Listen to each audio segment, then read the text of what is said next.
Volodymyr Zelenskyy has invited Chinese President Xi Jinping to visit Ukraine.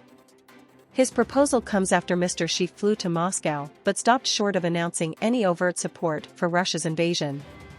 "We are ready to see him here," Mr. Zelenskyy said. "I want to speak with him. I had contact with him before full-scale war, but during all this year, more than 1 year, I didn't have."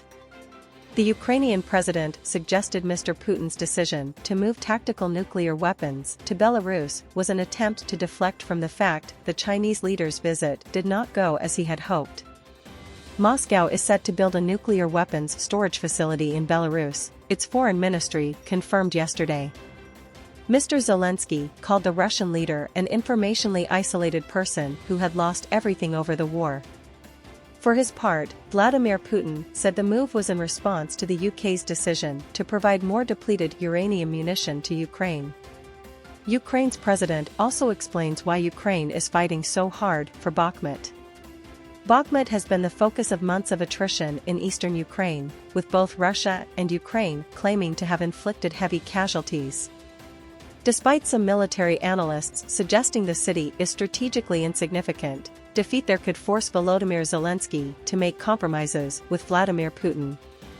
He said losing Bakhmut would make our society feel tired while enabling Russia to sell this victory to the West, to his society, to China, to Iran. Mr. Zelenskyy warned that a loss anywhere could put Ukraine's momentum at risk. Ukraine and Russian officials are at odds over whether Russia has made any progress in Bakhmut. The General Staff of the Ukrainian Armed Forces said relentless Russian attacks have been repelled, but Denis Pushilin, a Russian-installed leader in the Donetsk region, said most Ukrainian forces had pulled back from a metals factory in the west of the city. The U.S. will not exchange data on its nuclear force with Russia, a White House spokesperson has said, in response to Moscow's decision to suspend its participation in the New START nuclear arms treaty last month. The treaty caps the number of strategic nuclear warheads the U.S. and Russia can deploy. Under international law, the United States has the right to respond to Russia's breaches of the New START treaty by taking proportionate and reversible countermeasures in order to induce Russia to return to compliance with its obligations, a spokesperson for the National Security Council said. That means that because Russia's claimed suspension of the New START treaty is legally invalid, the U.S. is legally permitted to withhold our biannual data update in response to Russia's breaches. Moscow has today claimed it had intercepted a smart bomb missile fired by Ukrainian forces in the past 24 hours.